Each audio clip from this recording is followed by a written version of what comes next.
bad. It's very bad. Did you bounce it off But the crazy thing about television, it just is a hog for light. It needs light. It needs Yeah, its but this is television as it used to be in the 50s. The thing is, he's cruel, but I mean, you know, this is the equipment that I bought in 1981, right? And they laughed at it then. You know, so you know I'm dealing with loving hands from home. It works sometimes. It works sometimes when we get in for a close-up there. Okay, George, anytime you want to. Glad I didn't wear my teddy bear t-shirt or something. Yeah. I know that.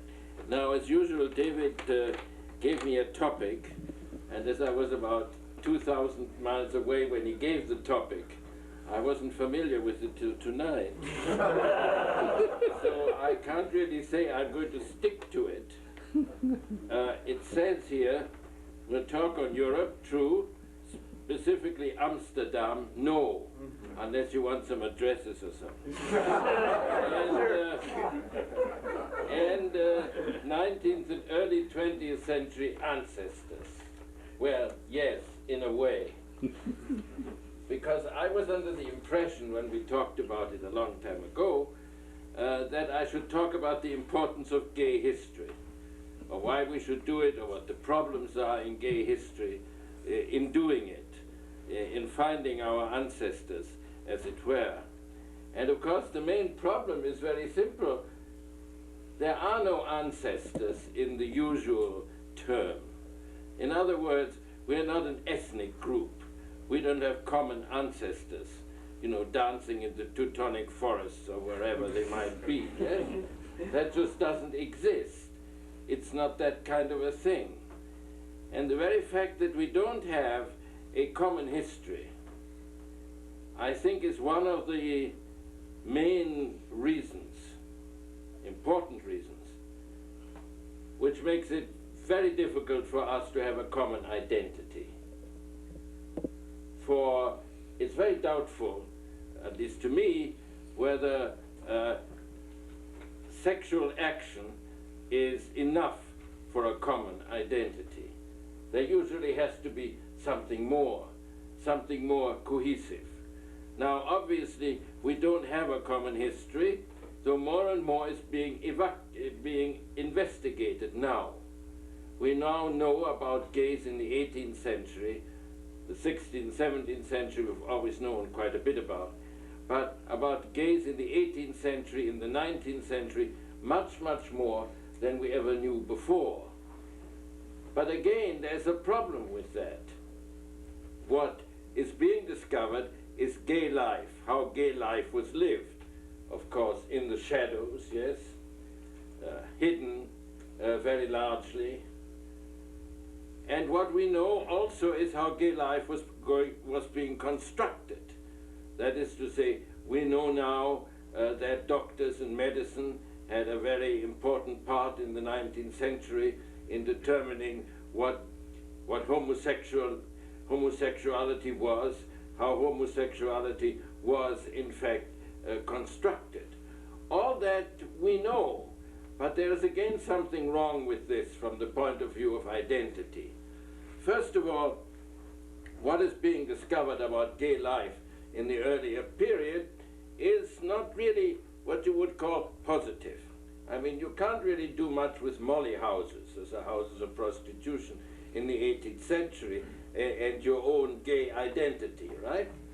You can't do very much, and I'll come back to that, with the criminal trials and your own identity, because that's the main way that gays came to historical notice, of course, for until you would say the end of the 19th century, was through criminal trials for sodomy.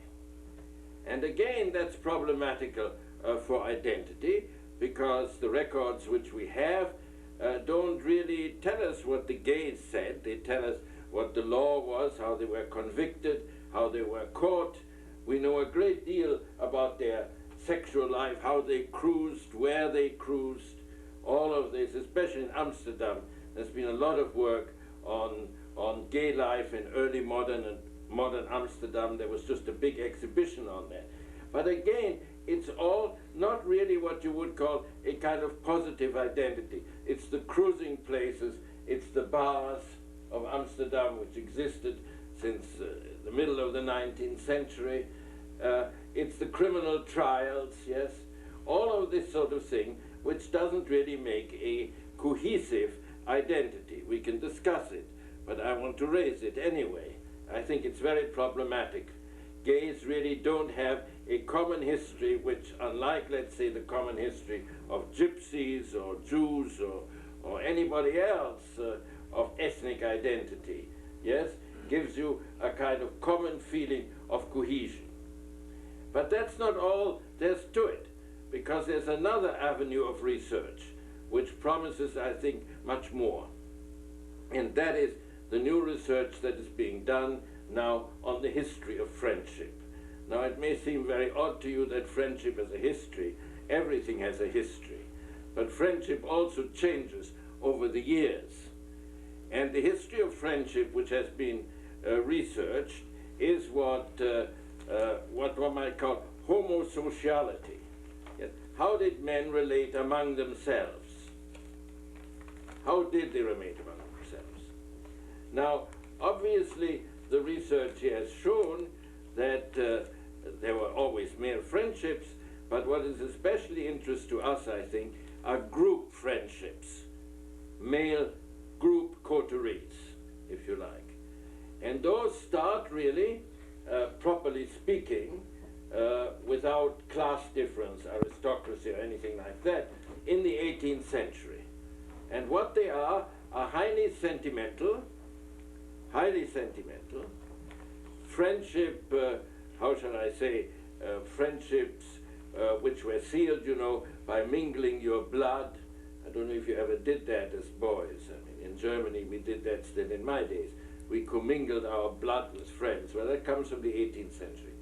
And of course, there was a lot of embraces and a lot of kissing and all of that. But again, there's a problem here. What about sexuality? It probably was not involved at all, as far as we know, because the kind of kissing and embracing, that was standard. It's only after the construction of modern masculinity in the 19th century that men become afraid of showing emotions. Before the 19th century, kissing, embracing, fondling, all this in public was the usual, not the unusual. That's often forgotten. Now, friendships obviously survived, and they became something more in the 19th century. They became something denoted, which was then pretty much a new word, actually, camaraderie. And these camaraderies were, of course, cemented through the wars, the first wars that were fought by everybody, not just by mercenaries. That's the War of French Revolution, Napoleon, then, of course, the First World War, as you can imagine. And all of this cemented a new kind of male bonding, we would say, male bonding, the camaraderie. But this camaraderie had one thing that was different. It was without sentimentality, and it was without body contact, if you want to put it that way, yes? So, in other words, it was male bonding which was assimilated to the new idea of masculinity. The new idea of masculinity, which was an idea of keeping control of your passions, of virility, of manliness, all of this. I don't think I have to go into this, because we are all creatures of this new idea of manliness. We know what it means. All I have to do is to ask any one of you when you last cried in public. When did you last cry in public? Funeral. What? My mother's funeral. Ah, you see, an honest person, the only one I've found in 2 years of asking that question. You tried public. Well, funerals are acceptable, I think. Yes? Any other time? No. You see. But before, in the 18th century, you would have copiously cried. There was nothing wrong with a man crying. So, camaraderie was friendship adjusted to a new kind of reality of, if you like, manliness, of masculinity, which is the modern idea of manliness and masculinity. Now, is this a good background for us to build on, men among themselves? Obviously, there was a lot of homoeroticism involved. About the homosexuality, we don't know. There's no way of finding out. I think probably not. But a lot of homoeroticism was involved, and these male organizations, in a sense, came to dominate the 19th century. The 19th century, in every way, was a network of male organizations, whether it's from choir societies, sports societies, yes, worker sports societies, other sports societies, yes, to the army, to politics, which was another male organization or male cohort. So society was shot through with these male organizations, with male bonding.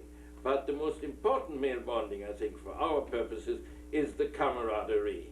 This bonding between comrades, which was close and which was yet, as it were, without sentiment and without, of course, sentimentality and all these gestures. So you have more or less two strands you can work with. One is the strand, you know, about the gay past. I don't think it gives you more than a negative identity in many ways, as far as we know, yes? Until, I'll tell you when it changes. A negative identity, and the other trend is this male bonding, yes? Now, however, things didn't always remain the same. It changed, and it changed so as to give a kind of background, a history, even if it is a very recent history. And that comes really not till the end of the 19th and the beginning of the 20th century, when gays as gays and lesbians as lesbians started to emerge into a greater visibility. And when that happens, you get a kind of positive gay identity or affirmation of a positive gay identity, which does not really require history to it. Now, why does it happen? It happens because of a general European movement which goes by the name of the decadence. Now, the decadence is a bad word, yes? For the bourgeois, they were decadents, but there were so many decadents, artists and others, who began to take pride in their decadence that it made an opening for gays, which had never existed, an opening in the heterosexual world to be gay, which had really never existed, and which gays and lesbians took advantage of. So the first individual gays who really represented themselves as gays and were proud of it, appeared as so-called decadents. Now, I can give you names. Oscar Wilde is perhaps the famous one. And with Oscar, and the most famous one on the lesbian side is a woman whose papers are here in the library, Natalie Barney. And what is so remarkable about Wilde and Barney, that they were proud of being decadent, there were others too, and they were at the same time translated this pride in their prideness of being gay. Now with Oscar Wilde, that's clear, but there's another angle to that which is important. Gays always justified themselves by going back to Greece. I guess they want some history. You want some history. So you construct a usable history, yes? And that usable history are the Greeks. Homosexuality among the Greeks. That makes it right to have homosexuality in Madison. I have my doubts.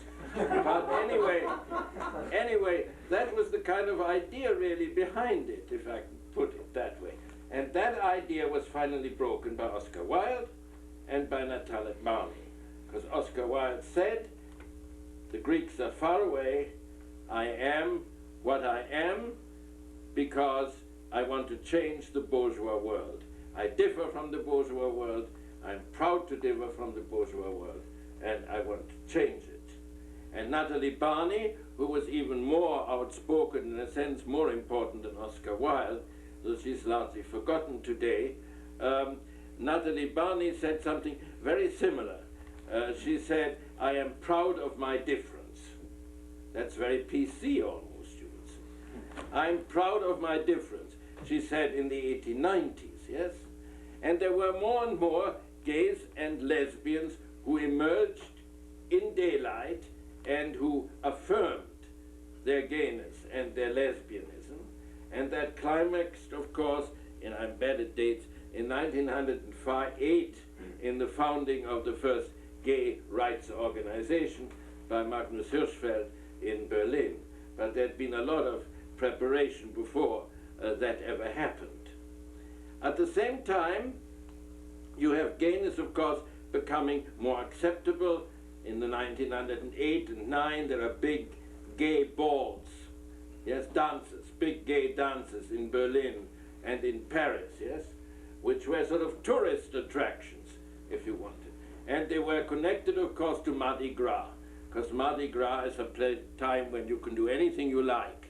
And that, like the decadence, gave an opening to gays, yes, to be gay. Even today, Mardi Gras is a big thing among gays in New York and so on, yes? So all of this was there.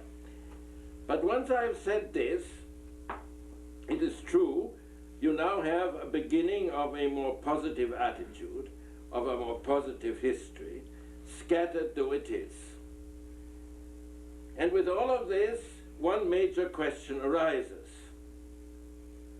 And it arises not only for gays, but for a lot of minorities. You can say to me, what you've said is all very well, yes? We don't have a common history, and if we have a common history and a common pride, it's very young, it's 100 years, more than 100 years old, yes?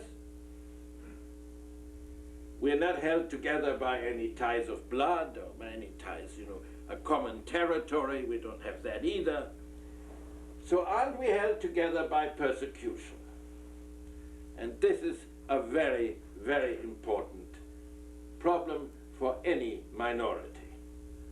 Now, to be sure, as I've said before, something is very well documented for gays, their persecution.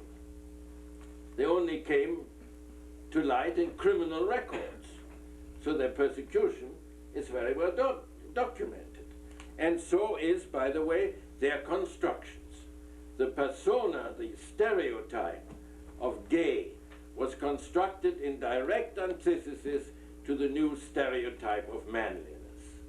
Now, the stereotype of manliness dates back, I don't want to bother you too much with this, but I must say that, dates back to the rediscovery of the Greeks at the end of the 18th century, above all by a gay, of course, Winckelmann.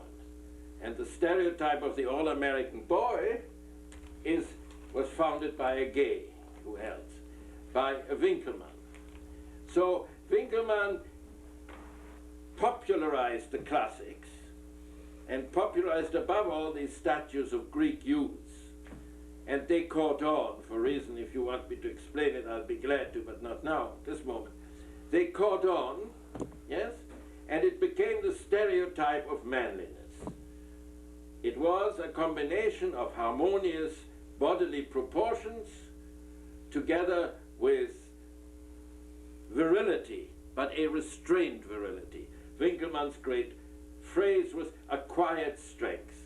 A true man, a beautiful man, beauty is the word he used. A beautiful man is a symbol of quiet strength. In other words, he has himself under control, his body is harmonious. Well, you all know what these Greek bodies look like, yes? Even if you don't do what we still did. You see, you are a new generation, I come to that too. What we still did, we used to look in our mirrors and say, do we look like Greek gods in the morning? With me it was obviously hopeless, but some people had nose jobs and things and made it better, yes? So I'm not kidding you, it's true. So that this stereotype of manliness became how it relates to gays, I'll come in a minute. This stereotype of manliness became very important, and the construction of the gay was, of course, its opposite. Not only gays, all the people society despised and wanted to get rid of. Jews, gays, gypsies, vagrants, the insane, yes? Permanent criminals. They were all constructed bodily, stereotypically, in direct opposition to manliness. I mean, you can figure that out today. What's the gay caricature? The limp wrist, yes? The gay is constantly in motion. He's nervous.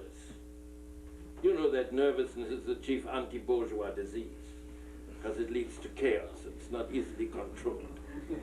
So, nervousness. Gays are nervous. They are disproportionate, yes? They have these puny bodies, big heads, and others.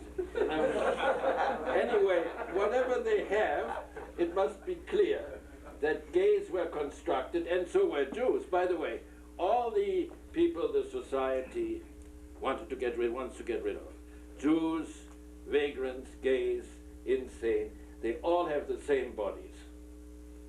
They all are given the same bodies, which are the exact opposite of the bodies of manliness. And blacks, of course, especially, but blacks, there were not many in Europe, are given the same bodies, even if individual features are different, but I don't want to get into it. For example, there's the Jewish nose we all know, but there's the black nose, whom Winkelmann describes also in detail, the squash nose. In other words, it's different, however, than the ideal man with his classical features. That's the point I want to make, yes? So that we know a lot now about the construction of modern masculinity and therefore the construction of the gay. But again, I don't think that makes for any kind of identity, as it were, or rather difficult. Can you anyhow build an identity on persecution? That's the problem. For Jews, it's a central problem with the Holocaust and Holocaust museums and all the things around the Holocaust. Is this good for Jews, all that? I don't think so, but never mind, because you can't really construct an identity on persecution. That seems to me rather ridiculous. However, we can discuss it. That is certainly true, and for many gays and gay organizations, that is in fact, if you ever looked at their what they do, their main identity. Their main identity comes from a shared persecution. But is that enough? That's the point I want to raise. Now again, in history, we know a lot about this persecution now. I don't think there's very much more to discover, yes? But what was not so well known is its relation to the stereotype of masculinity. Now you can say, what does that all have to do with me? Yes? What does it all have to do with me? Well, the answer is an interesting one. Have things changed since the 1960s? That would be the date. And I think yes. The great hope for gays, in my opinion, is the change in what fundamentally defines gays. The normative masculine stereotype. And that most normative masculine stereotype which has been singularly steady since the 18th century, I would say, to the 1960s and beyond, began to change only after the Second World War. It was certainly strengthened by the First World War. It was to a certain extent strengthened by the Second World War, as was the idea of camaraderie, of course. But after the Second World War, it changed. And it changed, I think, from a very odd direction, as I've thought about it. Because what happens, even before the Civil Rights Movement, is that the stereotype of masculinity gets loosened up. How does it get loosened up? Well, I'll just throw out some thoughts I had on that thing. The most important is popular music. Now, popular culture never affected the male stereotype. Popular culture never affected the stereotype of the gay. But now, with the penetration above all of black American music and black American dance, both to American culture and Europe, which in a sense legitimizes violent movement, which used to be the sign of an unmanly man, used to be violent movement. It has legitimized it to a certain extent. That's one thing that I would say is probably, in the long run, very important indeed. Where is the firm, controlled man in a discotheque? Nowhere. And discotheques aren't just gay things, after all. There are also heterosexual things. So there you have it. The second thing is, of course, the general emergence of something that one thought would never emerge, the androgyne. Now, androgyne, as you may know, is comes from the classic, but is by and large either a man with a vagina, or more often a woman with a penis. But it could be either that. It's part woman, it's part man, yes? And this androgyne crosses the sexes, obliterates sexes. So at the beginning of the 19th century, again, was very popular. Everybody thought how wonderful androgynes are. They stand for union, the union of the world. And by the end of the 19th century, it was a monster, because it encountered one of the fundamental tenets of our society, the division of the sexes. Yes? So throughout the 19th century, the androgyne was a monster. The division of the sexes was, of course, rigidly upheld. But now there comes a change. In the 1860s, in the 1960s, I'm convinced, there comes a change towards the androgyne. How much, I don't know. It's a change above all in hairstyles and dress, first of all. I mean, if you go down State Street today, from behind you can never tell whether it's a woman or a man. Yes? And that's a very big change. That's a very important change, perhaps. But these may be signs that things are loosening up. Now, having said all this, there are two other things which concern gays specifically, I want to say. First of all, of course, all minorities want to assimilate. And this, looking for a Greek past, is of course past of assimilation. The Germans have their Germans, you see, Italians have their Romans, gays have their Greeks. So it's a part of assimilation, as it were. And of course, many of the gays whom we know about wanted to be manly and did everything to give a manly appearance, after all. And those I mentioned are so exceptional because they are proud of their gayness. And after all, don't forget, effeminate men were despised by gays as well as by straights. Yes? By the way, the term effeminate man is an 18th century term. It comes with modern masculinity. Effeminate men are despised by both. So that you get in the gay what you get among Jews and all minorities, a tremendous drive to assimilate. Now, it's interesting. You can see it in gay porn, perhaps very well. Has it ever occurred to you, well, you don't look at gay porn, but I have a friend who looks at it and tells me about it. So, if you look at gay porn, has it ever occurred to you at all? Why are they always hairless? Why? You've never thought about such things. You assume it. Why is gay beauty defined as a hairless beauty? Which it is, the majority, if you ever think about it. Yeah? And again, that goes back to the stereotype of manliness, you see. I mean, after all, the Greek youth and the real man, the beautiful man in the straight world is also hairless. Clearly, yes?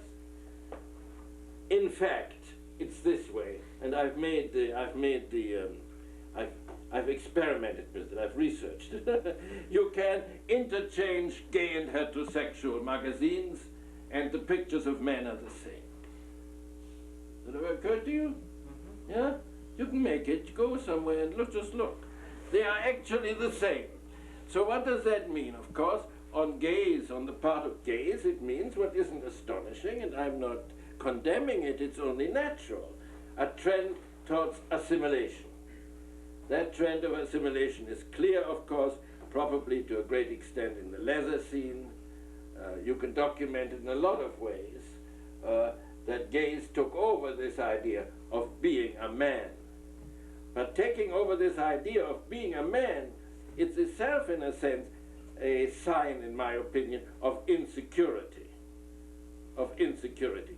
You want to get into somebody else's history.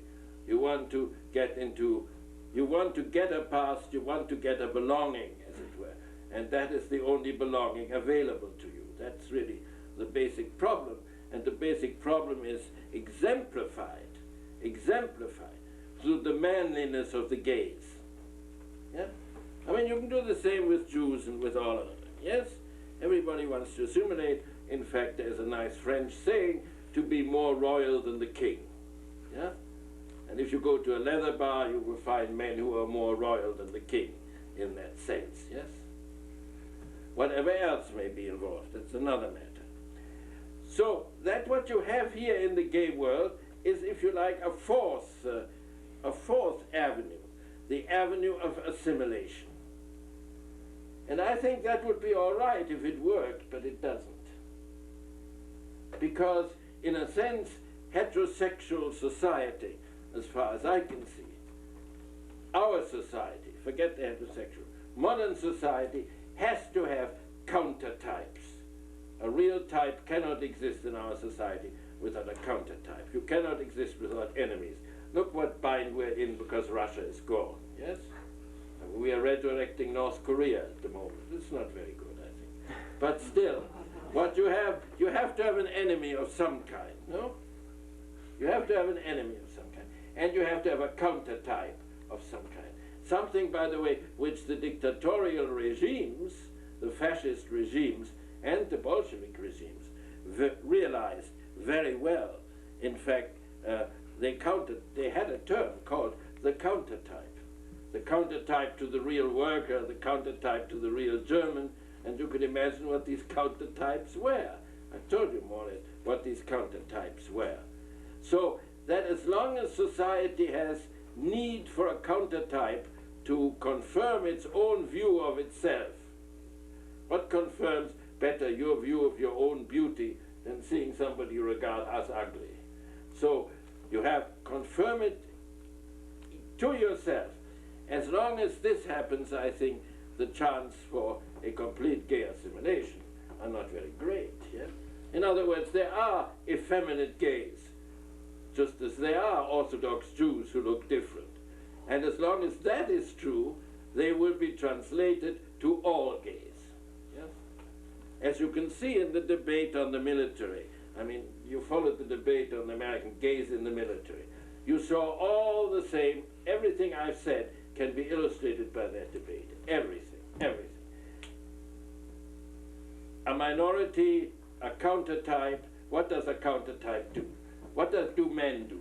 They act manly. They're honest. They're straight. They fight the good fight. Yeah. What do unmanly men do? They conspire. Yeah? Yeah? They seduce. Yeah? They rape. They do all of these things that the Americans said the gays did in this debate. Yes? They do all these things. And the same thing was said about Jews and everybody. Yes? So let me finish by making two final points. One is that if you look at gay history, you have to look in the context of the needs and hopes of our society, and in what really determines the way we look people, stereotyping. Stereotyping is still fundamental to our society, one way or another, yes? And you have to look at that. And therefore you have to look at the ideal type and the antitype to understand a part, anyway, of gay history. That's one thing. The second thing is the problem of gay identity cannot just be built on stereotyping. It cannot just be built on persecution. There must be something more. It cannot just be built on a bar culture, I suppose, yes? There must be something more substantial. And the more substantial is, first of all, the gay pride, obviously, but secondly, also perhaps the model of the friendships among men, the kind of camaraderies that resulted, that I've talked about just a little bit, could also be a very good sort of anchor, if you like, for a kind of gay identity. Well, I think I've said enough to start a discussion, no? David, I don't know where you are. Oh, I'm hiding behind the light. I can't see it, of course. I can't see you. It's so... I've got a question for you. I'm not sure how well I can phrase this, but I'm kind of intrigued with your, trying to approach gay history Yeah. from a non-negative standpoint, and the friendship thing seems a little oblique to me, because like you say, you can't really ultimately relate it to sexuality. You can, Yeah. and I guess I wonder if there isn't maybe another alternative that has something to do with just identifying people who are gay, if nothing else. I mean, how important is it to find out that such and such a composer or author was gay, and does that That's a good lead us question. anywhere in terms of, Yeah. you know, like who Yeah, they might have yeah. associated with, or Yeah. whether Yeah. their lifestyle or anything? No, that's a very good question, Nick, because it bothers me. I mean, this bothers me. Let's say you discover somebody is gay. Let's say you see John Cage, the composer, is gay, you see. What does his music have to do with gayness? You see? I mean, that's a very good, I mean, music is, of course, especially, you know, vulnerable in this regard, yes? Especially we can say there were some excellent Nazi composers. What did their music have to do with National Socialism? You see the point. So I'm not sure whether this helps. But what might help, and which I'm just not sure, is there a special gay sensibility? The more I think about it lately, the more I think there probably is. Because there is a funny kind of coincidence. Why are so many gays in designing? Why are so many gays in these kind of things, in fashion, yes? In that kind of thing, which has to do with color and form. Yeah? They have to do with color and form. So maybe from Winkelmann, who was also interested in color and form, there is a gay sensibility which has a kind of special interest in color and form. Do you see what I mean? Right. But how do you prove that? I'm not sure. How do you work this out? Well, you were addressing the issue of identity, and I guess Yeah. on some levels, I wonder if that translates to role models, and I wonder if there isn't a positive side yeah. to you know. Yes. I mean, Yeah. I know when I was first coming out and I was younger, Yeah. I was quite inspired by this list of 500, Alexander the Great, and Yes, all I these know. people that were gay. Yeah. No, it's quite true. There are role models. I know when I was, young and in Germany, I was inspired by all the Jews who were generals, not that many. But you have to go to Rome and Greece again. So I was inspired by these kind of lists too, yes? But are you still? No. Are you still? No. No, you see, that's the But problem. I'm still intrigued by it, though. Yeah, that's the problem. You see, I don't know whether it's enough substantial to give you a kind of hold after, you've said, these were gays. Yes. And then I'm always concerned, what does it mean that Alexander the Great was gay? I mean, it meant a lot for his private life, but did it mean anything for his generalship? Did it enable him to conquer the world in 30 days? I mean, there are all these questions, you know what I mean? But I think your question is very good, because I do think there is probably a kind of gay sensibility. That sensibility may be sharpened by persecution, by the fact that many professions are closed to gays, or were closed to gays. Many still are closed to gays, as we know well enough. So that perhaps that's that way, but it's an interesting question. Yeah?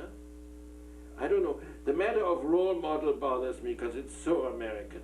You never hear about role models in Europe. I don't know. In America, you're always supposed to be a role model. Where, Don't you think, George, that I'm thinking about Yeah. writers now Yeah. and poets, yeah, it helps to know when you're reading their work, if they have a gay background, or, I mean, Yes, I think poets of Walt said- Whitman, or yes, oh yes, yes, Shakespeare yes, wrote the yes. sonnets, Yes, they were yes, dedicated to a male. and Yes, all that. yes, yes. No, I completely agree with you. And in fact, I was going to give 2 examples here, which I've forgotten, which are such good examples.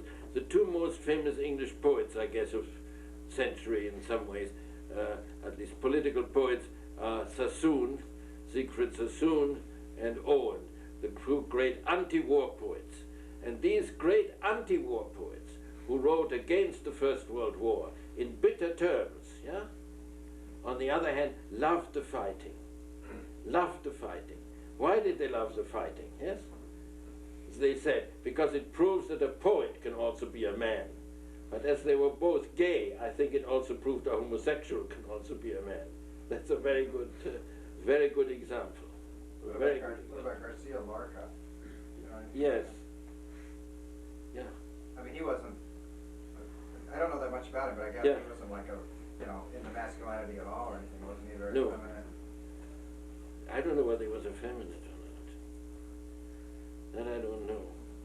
I have a question about, this is getting back a little bit, I think it still relates to the current topic. Yeah. You were discussing like the historical roots of our modern idea of masculinity. Yeah.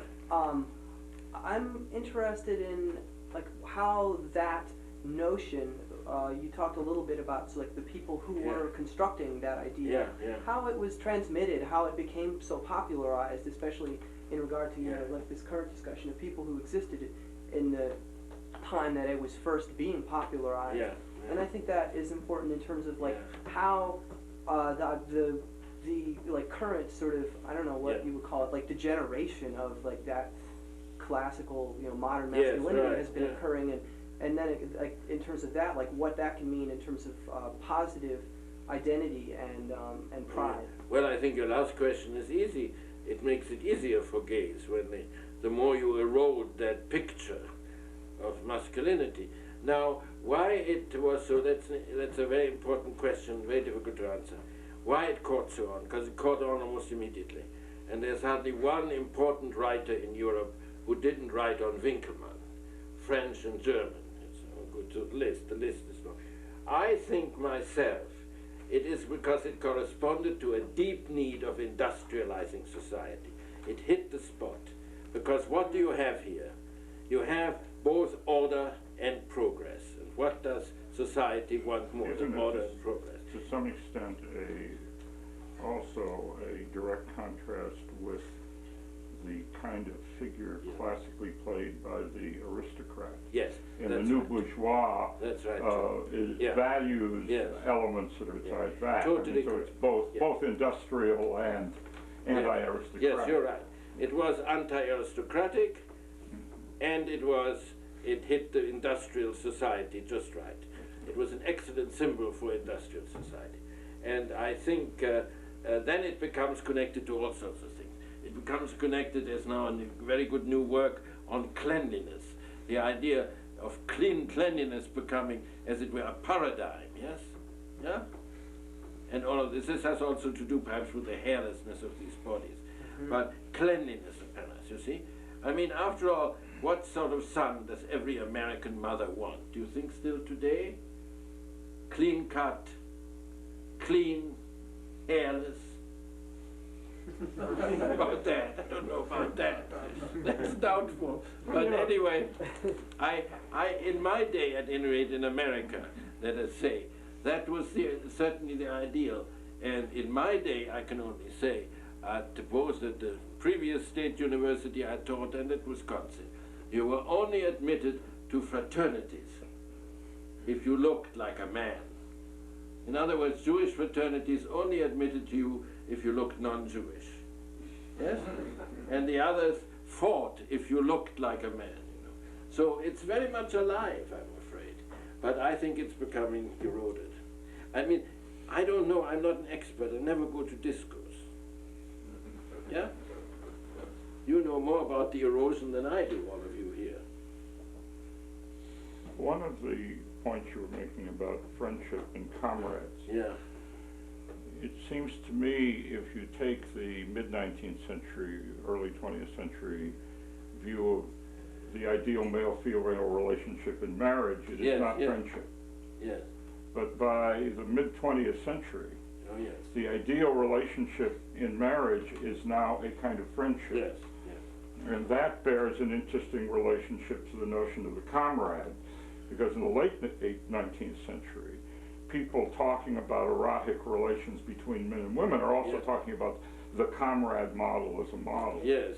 And perhaps that offers a rationalization, not necessarily assimilationist, but a rationalization for straight people looking at a kind of parallel activity that Yes. they can understand.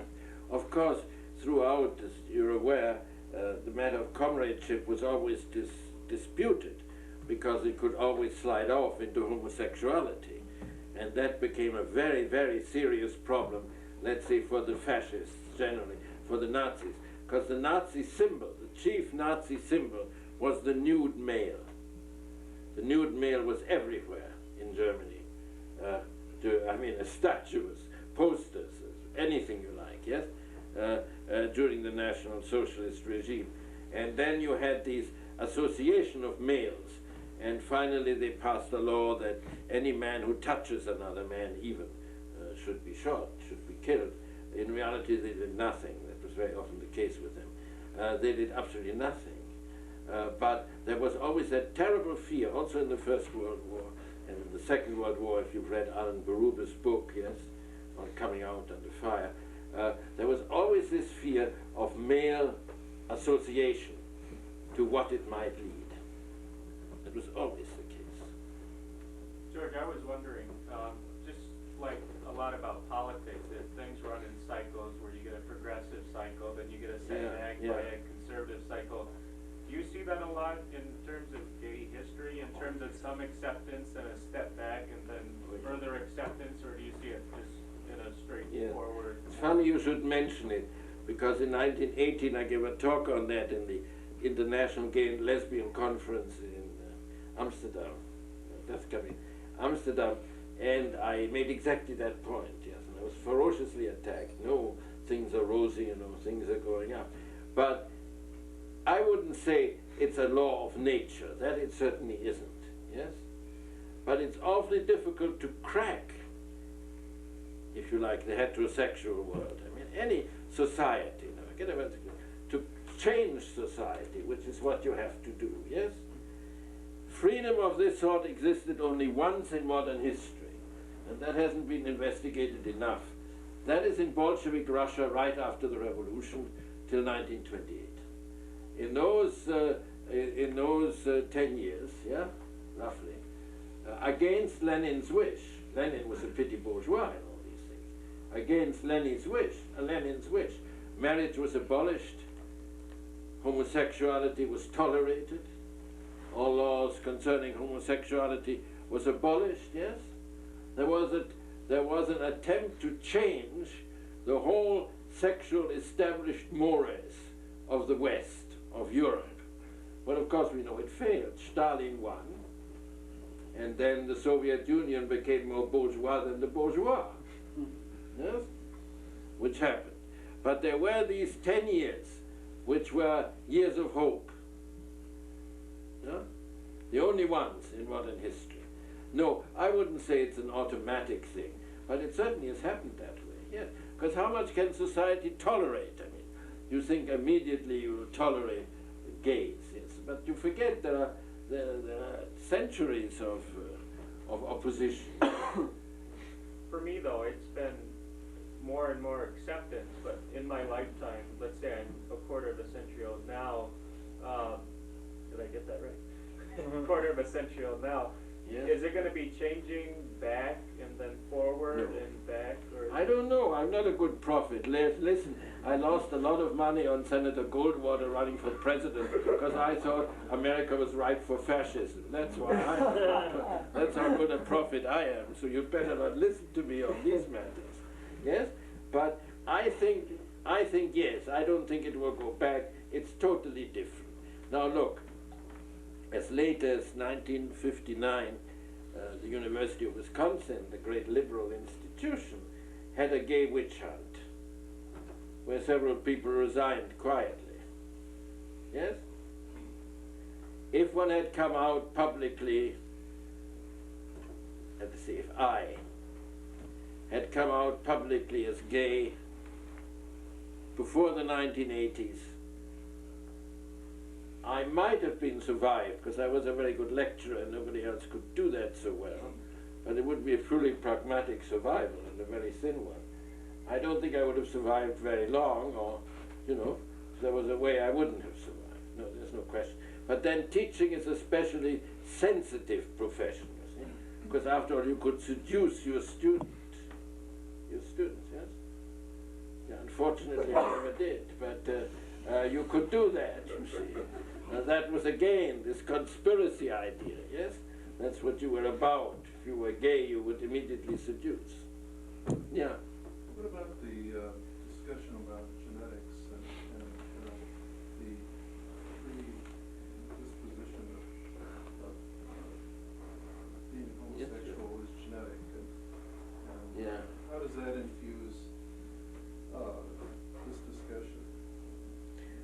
it doesn't, I think, straightly. I mean, this is even discussed, disputed among gays, yes? There are gays who think gayness is simply a choice. I think that's nonsense, of course. I think there is a disposition of some kind, probably. But I don't know how it would impact this discussion particularly, you know?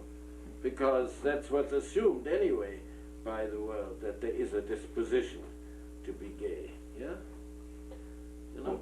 That's interesting because I think a lot of people like to portray it as like an innate As a what? quality, as an innate quality. Yes, yes. And I mean, it goes both ways in terms of people who have a problem with homosexuality. There are people who say, oh, it's merely a choice, and so gays aren't entitled to any sort of special protection. And then there are people who feel that it's something innate and that they could be eradicated somehow. Yes. Well, it does.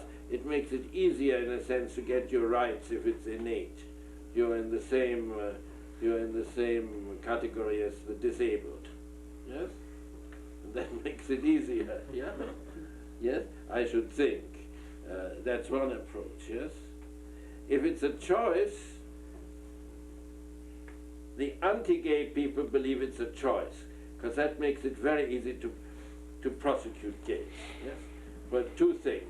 If it's a choice, then indeed you can be seduced very easily, yes? Made to make that choice, as it were, yeah? And if it's a choice, it's a great danger to straight society. What if most people made that choice? It can make inroads, yes? But if it's innate, it's more difficult to make inroads. So I think obviously for the enemies of gays, the matter that it's a choice is always uppermost. Always uppermost. It makes it easier to punish people too, if you Yeah. say they're willful and obdurate. Right. They've And- chosen this, yeah. this alternative way of life. You're very right. And the thing is, after all, most gays in my generation, perhaps not in yours, when they first came out or told their parents they were gay or something, yes, were immediately sent to a psychiatrist to be cured, of course. Or a priest. Or a priest, you were sent to a priest? No, I heard that. God, poor Catholic faith, yes. You were sent to priest. Well, yeah, priest or psychiatrist. If you were sent, in my generation already it was more psychiatrist than religious, yes? But anyway, you were sent to be cured. The idea was you could be cured. And if you were not cured, you were obstinate. It's like the Jews. If you didn't convert, you were obstinate. There's a kind of similarity in all of these things, because the opposite is always society, normative society. Maybe that's why you hear so many stories about, these hot stories of gay people in military schools, because maybe all the gay boys were sent there to be turned into men.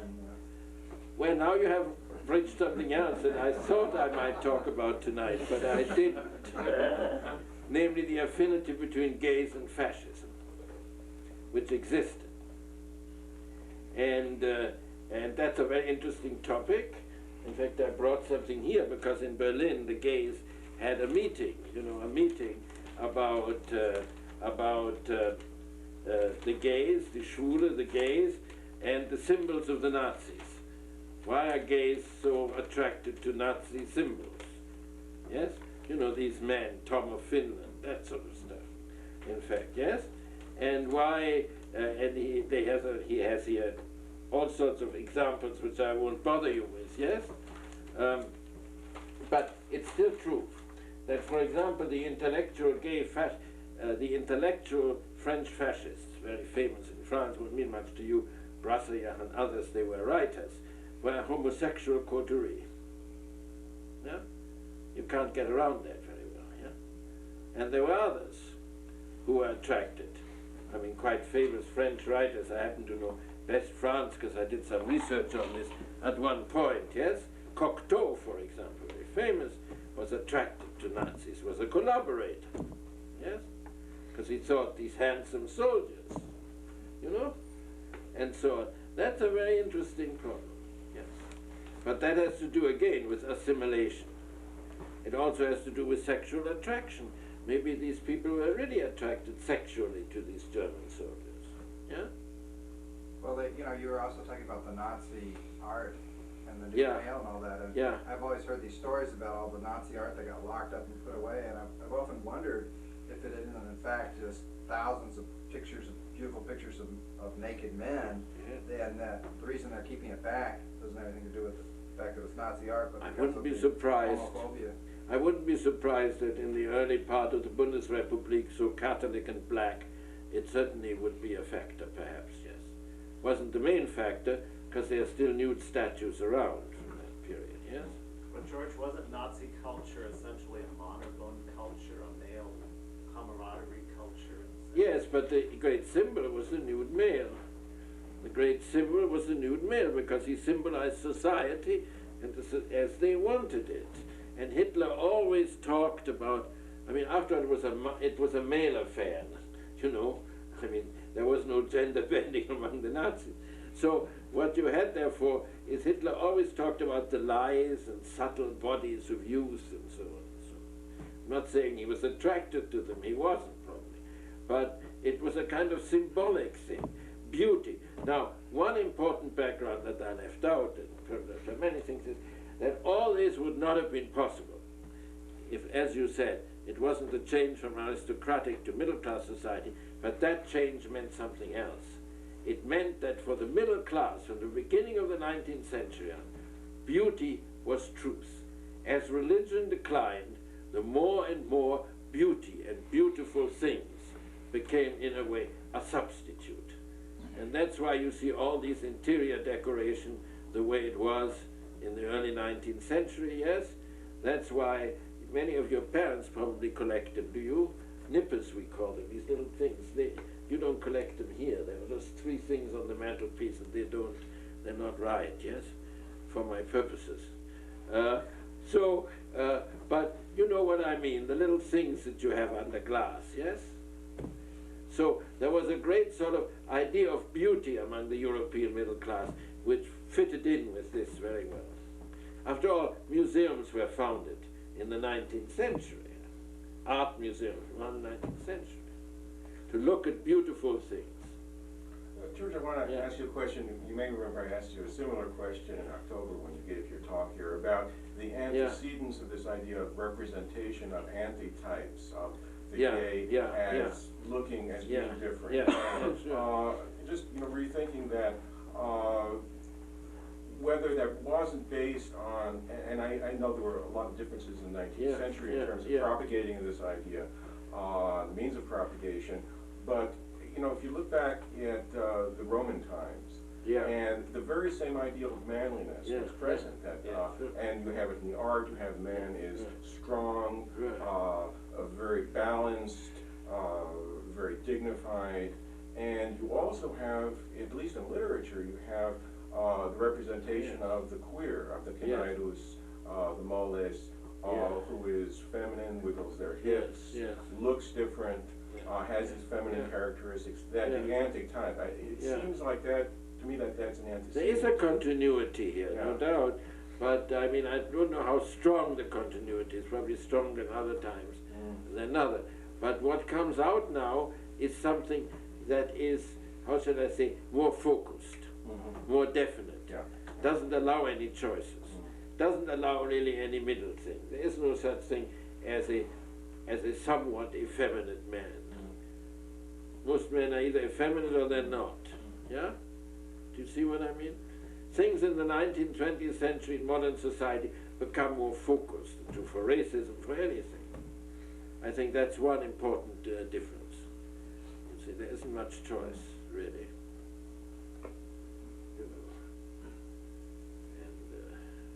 No, we need a good study on gay pornography, if any one of you feels so inclined.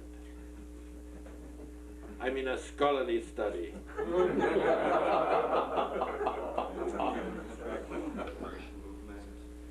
Well, there were forerunners, yes? It's probably the beginning of the one in America and Europe. I would say it entered a new phase, because there were these forerunners, Magnus Hirschfeld Society and other things, yes? There were forerunners, but this entered an entirely new phase. If you like to say, this made it a serious political force, which it had never been before. Yeah? Gays finally understood how to organize themselves politically. That's a great advance. A very great advance, I think. You know, 25 years ago, you would never have had the debate over gays. A president of the United States No, would not no, have advanced no. that as a part of his. You're right, you're right. So in that case, I think it was a benchmark, a very important benchmark. Yeah? Do you see an anti-assimilationist trend now in gay culture, especially when people identify themselves as queer in opposition to Yes, gay? yes, that's all trying to find an identity. I'm sorry I always use that word. Yeah. Trying to find an identity, yes, against society. Right. Because it can, I mean, in a sense, what gays should really do is present an alternative to normative society, if they can, yes? Right.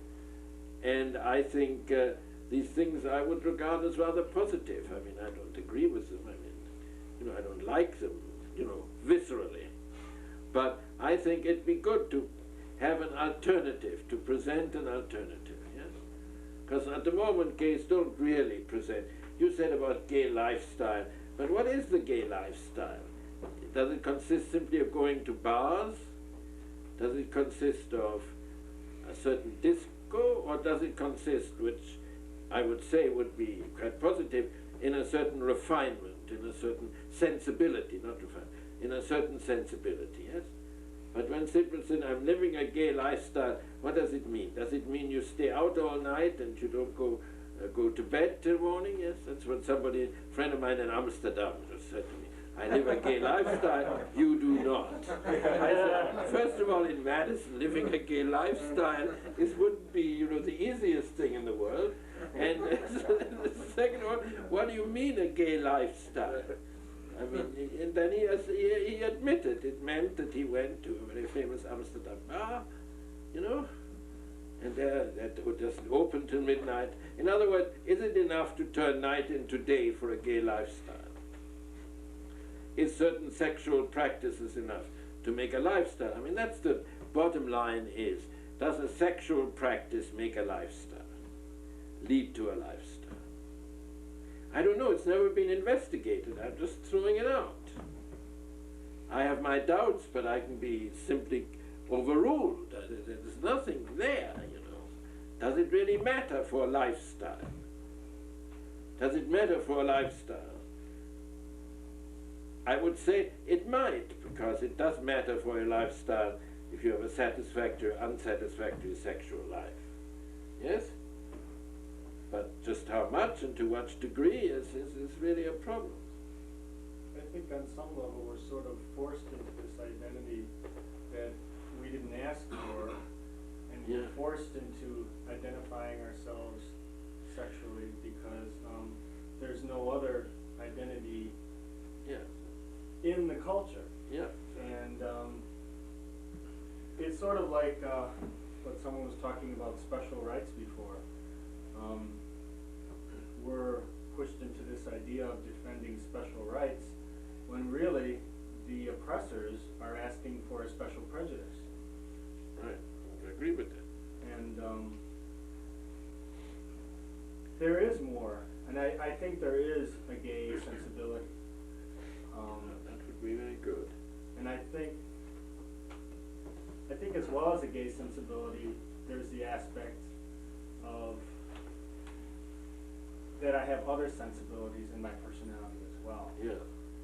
But yeah, that's I think your question of what is our identity is a really timely one, because we've been identifying ourselves in terms of our persecution, and it's time for us to really pick up the ball and identify and give ourselves an identity that isn't couched in the terms of the oppressors. You're right, but that's the whole point. I mean, as you just said, there isn't another identity out there, so one would have to be created. And there's another interesting point that you kind of brought out, and it just occurred to me. I mean, if you think about it, I mean, you were talking, you made a lot of references to bar culture, and you know, like, is that a sense of an identity? I mean, strangely enough, I mean, if you think about it, I mean, heterosexual people go to bars all the time, you know, to meet one another and whatnot. Yeah. And so, you know, I mean, it's unusual that the way in which it's, you know, been made so that it ends up being a sort of focus, because it's not possible to be, you know, sort of who you are and what you do is not, you can't do that in many other places comfortably and easily. And so, right, it's definitely a question of like creating, and it's difficult how to do it, you know, like create communities in which people can live comfortably and can tolerate one another and appreciate one another. It's a difficult thing. That was attempted in the 20th century. A friend of mine in Amsterdam again has discovered something fascinating. A lesbian community founded in 1890 that exists to today. It has managed to prolong itself by cooptation, yes? Which is in Germany, in the Black Forest, somewhere, yeah? And they've solved it through making, if you like, a kibbutz out of it. That's what it is, in fact. It's strange business. In a small way, that's what we're doing here in Madison with our organizations like this one. Yes, We're creating yes, new institutions. yes. Right. There's religious groups that meet here in Right, Madison. Besides social hubs. But do you think all this could have been done, let's say, 10 years ago? Well, 10 maybe. I 10 mean, is- some of You them know, I at the mean, beginning, 10 is too little, but let's say, 20, 30 years ago. Yeah. 30, well, no, you get back into that period of like persecution at the yeah, university. it couldn't have been, so. The police would have been investigating, yeah. Yeah, In fact, I was visiting a friend up in Superior a couple of years back, and Yeah. we were talking to an older man who lived in Duluth, and Yeah. we were telling him about frontiers and religious organizations we have here for gays. Yeah. We said, why don't you found one like that up here? Because he was saying how lonely they are, they have to come down to places like, he said, oh no, we wouldn't dare do that. He said, if people saw 3 men going into a house in a neighborhood like this in Duluth, that they would have, you know, the neighbors would start talking, and he was really afraid that, you know, I doubt that the police would have followed up, but, you know, it's that sort of fear was still there, and people of that generation was there. Yeah. George, on one hand, it seems to me we need to have a political identity to protect ourselves. On the other hand, there's another problem with getting too hyped up on identity, and that is we might be creating another conformity. And I see one of the wonderful things about how I see myself as a gay person, it threw in my face the challenge to start developing myself. yes. As a unique individual, you know, as a different individual. Yes. But I mean, one doesn't have to contradict the other. That's right. Right. There has That's to be right. a certain cohesiveness. Yeah. If it's going to have any meaning. Yeah. One of the things that I think that Bob's point though about Superior, I mean, as you're talking about, as both you and the other people, about some of the alternatives that people have used. You talked about the decadence. Yeah, yeah.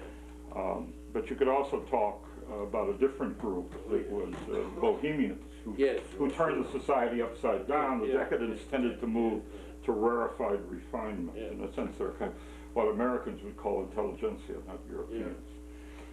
And those are two dimensions of certain kinds of situations in which gay behavior occurs. They're both protests. Certainly, there's no question that bohemianism is protest. It's you Yeah. take everything and you turn it upside down. I think part of the, if you think about Duluth, could you make any kind of social protest against sort of majority values at a place like Duluth? I mean, it wouldn't have to be 3 men going in a place. It could be 3 people listening to Charles Ives. And so I think that, and I think that also tying back to Dave's point, it would seem to me that one of the problems is you need something.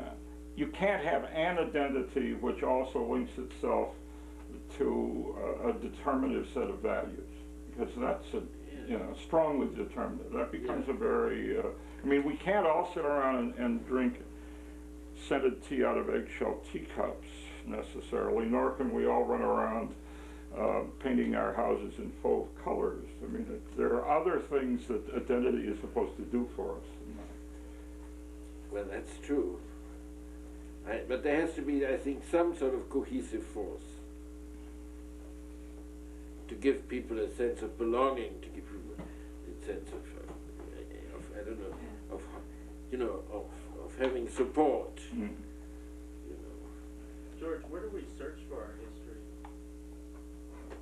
you search for whatever you.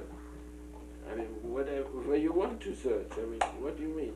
I As don't know, gays or as what? books, or is there newspapers? Do you read articles? Do you? Oh, in gay history. Oh, it's very difficult. I tell you, there are two prime sources. One prime sources are medical sources, yeah? Especially sodomy trials, but not only sodomy trials. Medical textbook, medical sources, yes? Judicial sources. These are the traditional sources. But there are many untraditional sources. There are, for example, caricatures. There are pictures, yes? In newspapers, broadsheets, whatever you have, yes? There's literature to a certain extent, yes? In fact, everywhere, but I would say medical are important, judicial are important, and I think visual are very important, yes? But similarly important is what people say about the classics, how they write about the classics, for example, yes? You have to have a focus within gaze to see where you're going. Yeah? George, We- you said something about the 16th and 17th century, Yeah. and how that wasn't a problem. We know lots about it, and the 18th and 19th century. We is know probably- more about it, yes. What do we know? You know what I mean? That's sort of pre-construction of homosexuality, right? So I mean, Yes, what do you yes, mean? yes, I mean, yes. exactly. Well, in those cases it was all bound up with religion and sodomy. And there's quite a lot of religious literature, both Protestant and Catholic, about sodomy. Yes? Is that I when mean, the it's knife- very one-dimensional. But what about the Renaissance ideal of Yeah. platonic friendship? Yeah, in- the in 16th Italy? century. Oh, you want to include the Renaissance? No, the Renaissance more complicated. Because in the Renaissance there was a certain openness Yeah. for a while, yes? There was a certain openness for a while in the Renaissance. Not very long and not very great, but there was, indeed, yes. That had to do with the opposition against religion, the attempt to find a new kind of faith, yes? Because religion was so homophobic in general, yes? So very homophobic.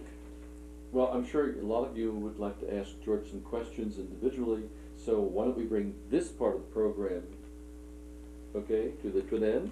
And thank you, George.